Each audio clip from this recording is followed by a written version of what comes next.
I found myself recently just hooked into YouTube Shorts. What YouTube began to feed me was people with really strong particular theology, preachers condemning one another, calling each other heretics and apostate and all this stuff. And so I kind of got tied up in knots. I suppose in some ways it's like I was so paralyzed by all these things I could no longer hear God's voice through all of it.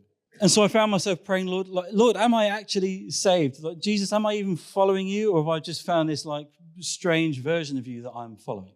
So I prayed this prayer, and then there was just like a few days before I was sat on our sofa, and from where our sofa is, you can see the like delivery men coming up the drive. And this guy came up and he had a small parcel, so he put it through the door, and I went to go and get it. What I also realized, he'd not just put the parcel through, he'd put this through the door. So it's a little tract by the famous preacher Martin Lloyd-Jones. And the central point of the whole tract was John 3:16. For God so loved the world that he gave his one and only Son, that whoever believes in him shall not perish but have eternal life. And as I read that, all of the anxiety and the paralysis just lifted off. And God was like, you are making this way too difficult. God reached into the depths where I'd made my bed, if you will, and took the shackles off of my mind.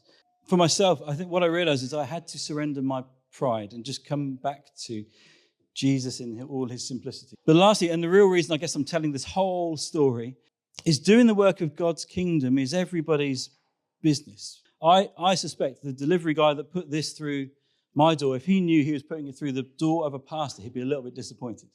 Because I would be. You know, I was like, this guy already knows Jesus. He doesn't need this tract.